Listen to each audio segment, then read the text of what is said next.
Wow, what a heck of a football game. Would first like just to congratulate Coach DeBoer and their staff, their players.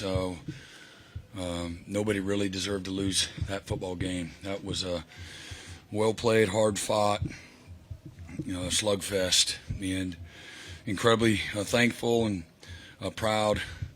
Appreciate our players just laying it on the line for 4 quarters.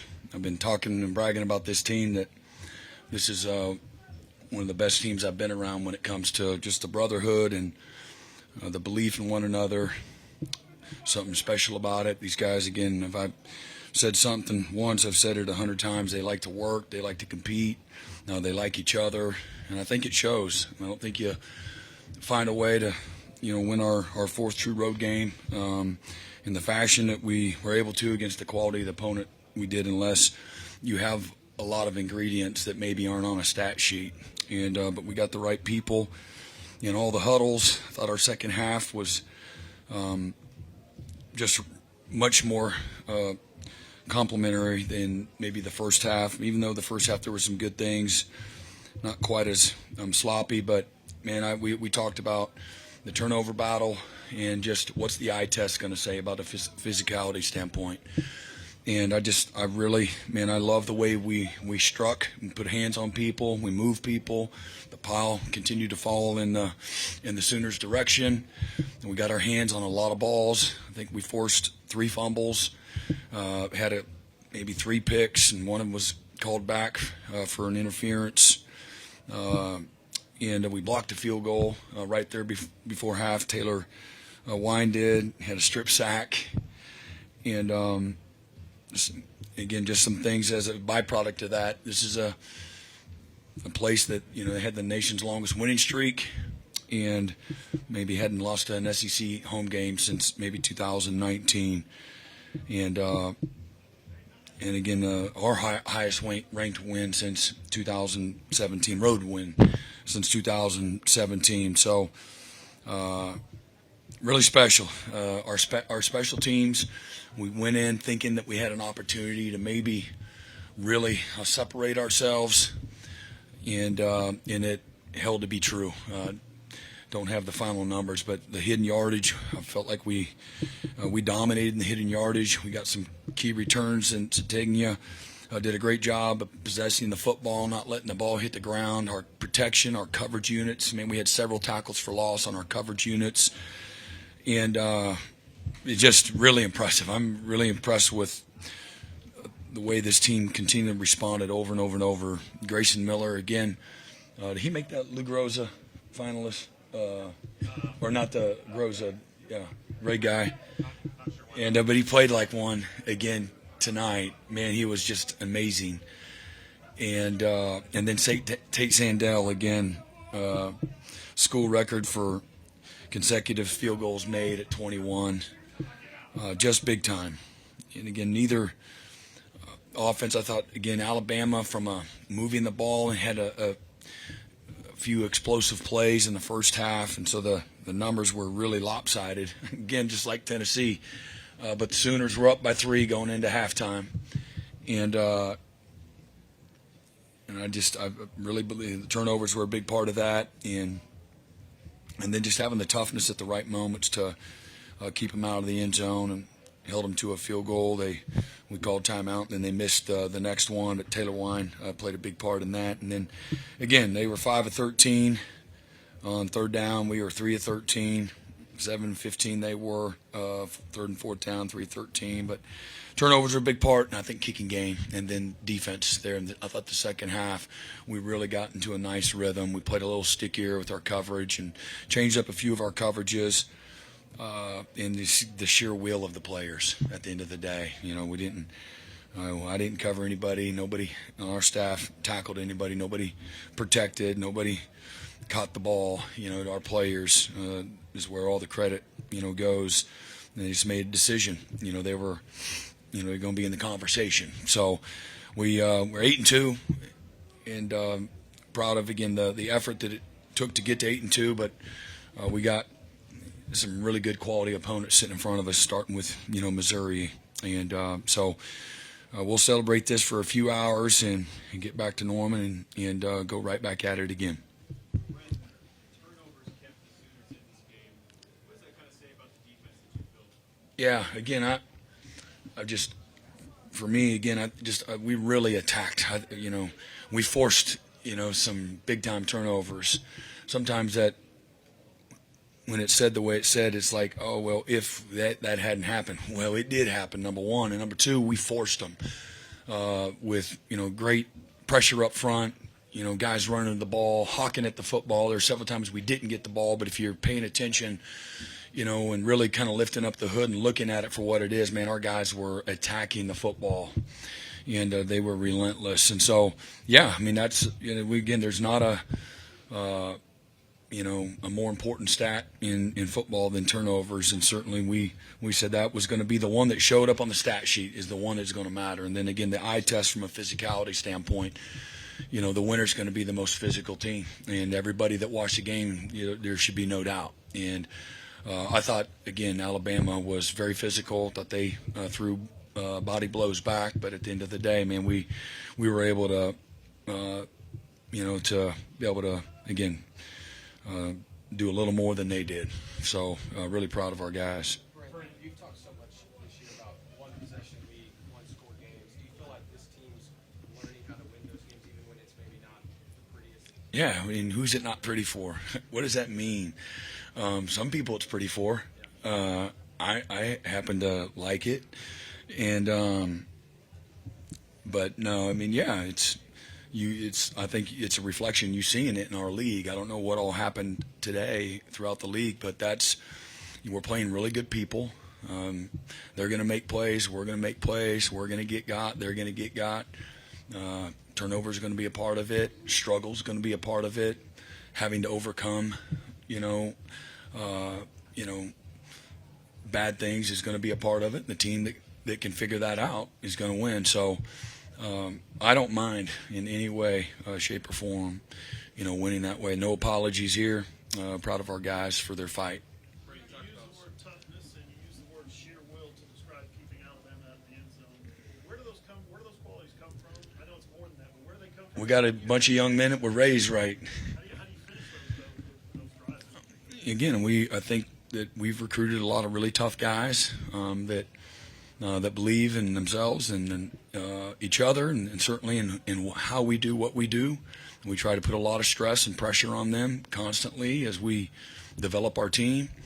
And at the end of the day, man, the guts and the will and the edge and the belief that comes from our players. And we try to create vision for them. I think it kind of starts with that, and then it's belief, and then you got to be willing to kick the door in and take the action that it requires, and be the one that kind of lines up, get nose to nose, and it's about competing to win, and everything has magnitude and everything matters. So our players have really bought into that, and they haven't flinched. When the fire is raging and things are looking a little desolate, man, they have responded several times this year, and certainly have the last couple of weeks when it mattered the most. So just have a lot of respect for our players, and I thought they put respect on, again, our brand again this week, and for this program, for this team, 131, and certainly in this conference. I thought they represent themselves in an incredible way. Yeah. Did he do that last year? It was huge. Yeah, I mean, you look at the game; it comes down to the one possession there. So yeah, that was critical. Huge play. They're in an empty set, and we're kind of showing a double mug look, and a different call from a year ago, but they got the protection wrong, and they threw the ball quickly. Kip was unblocked, and our guys were ready for it. We're in a zone concept, so they had zone eyes and saw the ball coming. It's huge. You talked about struggles and overcoming those in this group, especially today. You guys have had your fair share of up and downs the last couple of years, but what does it say big picture about this program and these players that you've invested in, that they can get to this point and get to this next level? Yeah, man, I'm so appreciative of And again, we've been talking about some of the foundational guys that this is year 4, several that this is year 3. There are several guys that weren't here through last year as well, and but they chose to come here, maybe when it wasn't quite as popular. And I just have great thanks and gratitude for the belief, staff as well. A lot of coaches have lots of opportunity to leave, and these are a group of people that chose to stay and did believe. And this is just, the tree's judged by the fruit. And again, we're 8-2, so there's no trophies being awarded and things of that nature. So I just want to be mindful of that. But man, it says a lot, and I'm not surprised by the guys that maybe were here last year, and again where we're at right now. And we had to do some convincing with several other guys that are part of that in the locker room as well. So just have a great appreciation.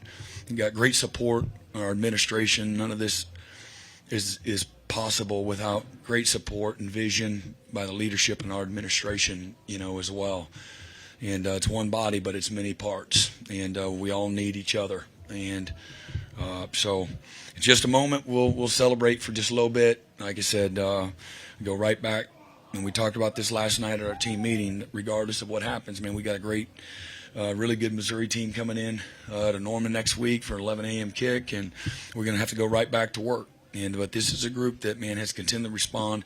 The leaders on this team, as I said a week ago, have just, man, enough's enough. And no excuses, no easy way outs, no, hiding in the training room or, putting themselves, on the sideline. And so I just, that part, kind of deep down, I have a lot of appreciation for that because I know, how easy it could have been, a year ago for that to happen. Time for just a couple more. Coach, how special is it? We heard the team playing Dixieland to let Sweet Home in the locker room a minute ago.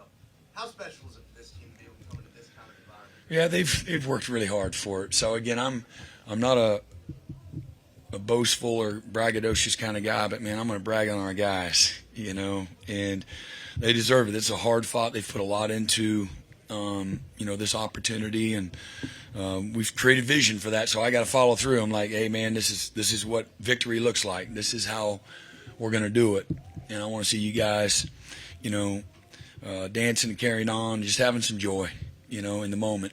And I think it's too easy to, kind of go on to the next one and not have an appreciation for the moment in this world, and maybe all the bad things that show up on the stat sheet too. We'll get to that when it's time, but that was fun to watch them having some fun. Okay, last to Adam and then Jesse. Yeah, Brent, they go down and take the lead on the touchdown drive. What adjustments, if any, did you guys make defensively just for the rest of the game, including obviously the last series? Yeah, we just got, again, I thought our coverage was a little better. We turned up some pressure a little bit, more, some timely pressure, got them and created some negative plays that really made it hard for them on a couple of those drives. When we just started getting into a rhythm and having some good field position, again, our special teams was fantastic, and then offense was able to have, a few scoring drives there. Had a couple of field goals, and that's all it took. And then we had, the timely turnover, forced the fumble on defense, and then got a great stop there to kind of close it out. So they scored 7 in the second half, and we scored 6. And in a 3-point halftime lead, we did what we needed to do to win. Brent, especially, we've asked you a lot about Taylor Ryan, but especially with our Mason out tonight, just how critical for some of the plays he made. Yeah, he was fantastic. He's exactly who he's been all year, one of our best defensive players, and he's a guy that he's a lot of fun to be around, man. He's just got an innocence to him. Again, he loves for you to push him, and he's willing to, again, have the truthful conversations that really good players that are going to improve and develop need to be willing to have. He's a shining example, and then everybody pays attention to all that. And Coach Chave has done a great job with that, with his group, and but he's really become a great leader because he shows up and does the work. He shows up and makes plays, and he's going to give everybody else credit, in doing so. But he was really disruptive again, made some huge plays tonight that helped us. Were real critical, pivotal plays in the game, and really proud of him. Thank you, Coach. Yep. All right. Appreciate it. You learned anything new over the last couple of weeks about this team, just the way you guys went on the road, hostile environment, and pulled out wins? I just say, when you have belief, it's a powerful thing, and we don't fold and we don't turn on each other when anything goes bad. We know we're playing good teams. I think we're led by a great human and a great coach, and Coach Venables and all the other coaches around him, and they give us the right message. Oh, I had a lot of belief. I mean, why would I not have belief? I go against them every day in practice, like the hardest thing I do. But I knew, I just watching the clock tick down. I was like, all right. And then we got the 2nd and 21, and then they did a good job getting it close.